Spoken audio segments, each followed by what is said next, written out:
Okay, so well, one person I would definitely invite is Alex McDowell, who was the production designer for this Death in the Powers opera.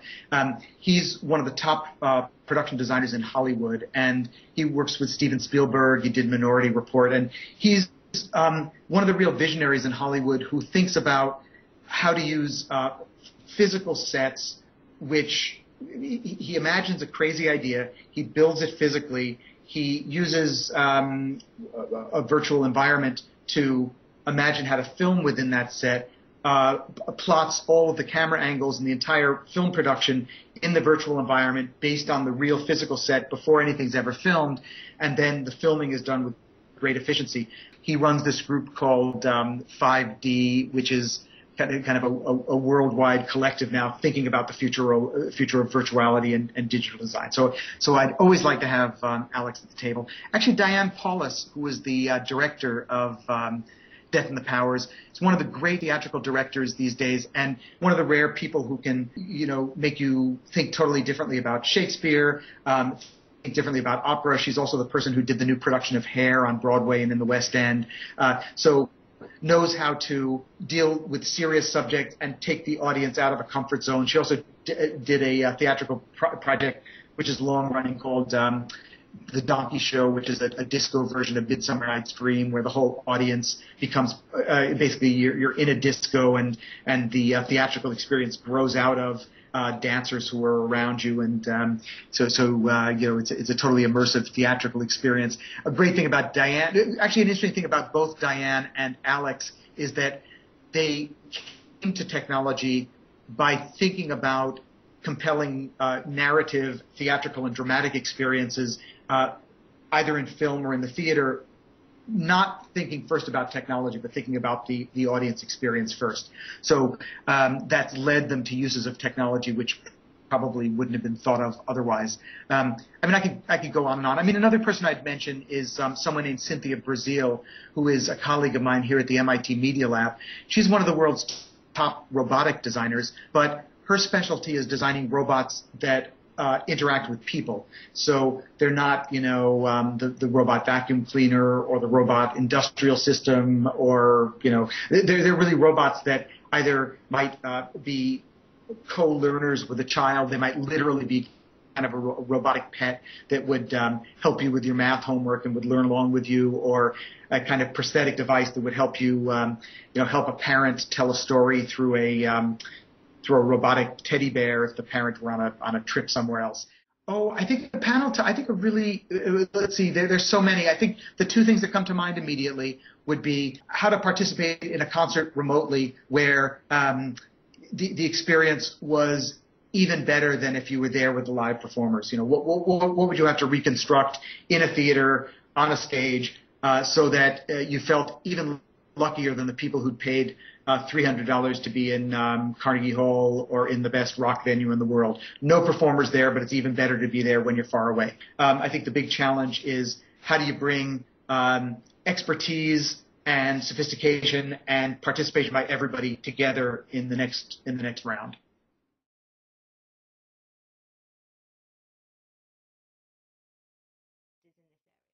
So I'm Tod Machover. I'm a composer and inventor. I'm a professor of music and media at the MIT Media Lab.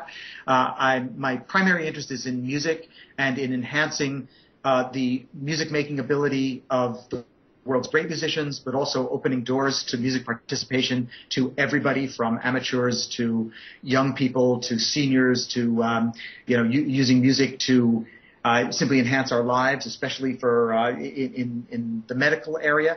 And I think my biggest interest is in using technology to make music as central a part of people's lives as possible, and particularly to make it a transformative experience. Music isn't just a fun activity, although it is fun. It's also an activity which is dead serious and can really change your life in a positive way. How can we do that?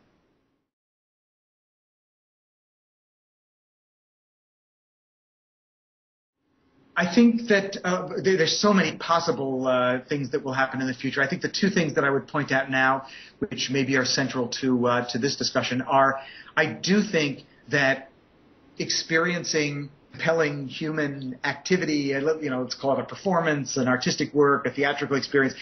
Experiencing these in real places, physical places with other people is something not only worth preserving, but has to be reinvented in our culture, partly because it's so compelling to stay online. You could stay online and be connected with anybody you want to and pull in most content you would need, purchase most things you would want, and virtually be anywhere in the world that you want to be. So the virtual side of things is growing very quickly, which means that there's less and less reason actually to be in physical places to share things with other people. This is very disturbing because I think there are many reasons why you want to see people face to face, touch people, and actually feel like you're in contact much more physically than is possible now with people who are in other places. So I think the use of technology to reinvent the co-social, physically located, rich experiences in life, and connecting physical locations where more than one person is present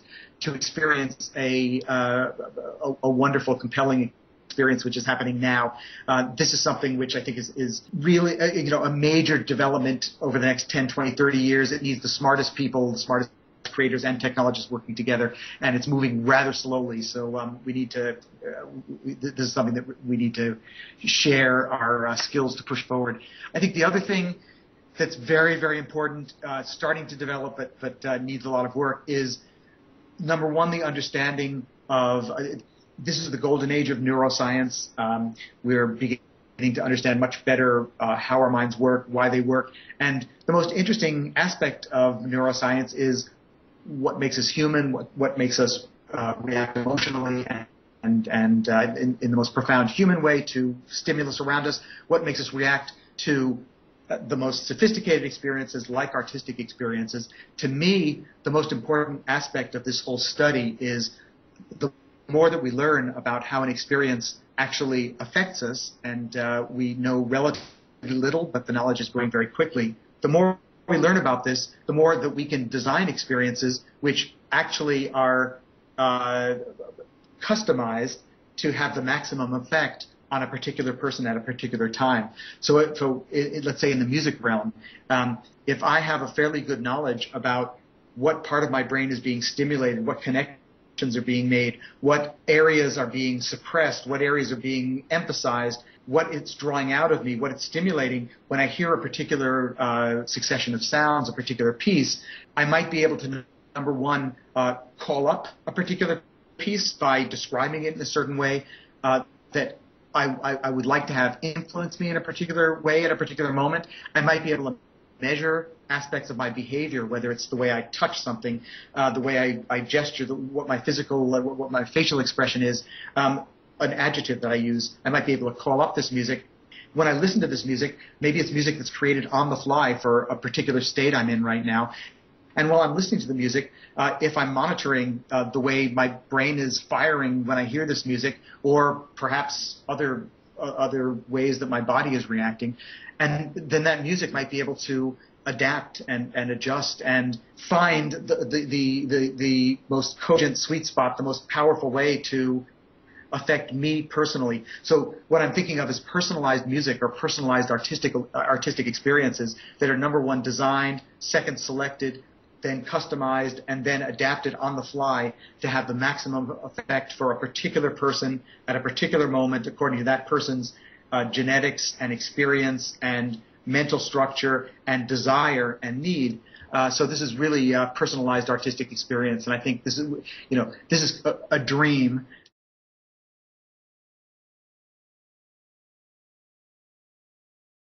There are a lot of very interesting things starting to appear that touch on some of the issues that we've talked about. Obviously, these are things that interest me, so the work that we do here at the Media Lab is our attempt to address some of these problems. The Death and the Powers robotic opera that we just finished is, our most significant attempt to date to create a theatrical experience where the physicality of the stage conveys human experience. It is very disarming because it invites the audience to think about how far technology might go to enhance human expression, and also where some of the limits might be. So I think Death and the Powers has a lot of these ideas in it. Another interesting phenomenon is a London-based company called RJDJ. They're making musical experiences which are partially finished when they come to you. They come to you on your mobile device, and then are meant to be further completed by you, the user, in a variety of different ways. So RJDJ commissions work by musicians, a lot by indie bands.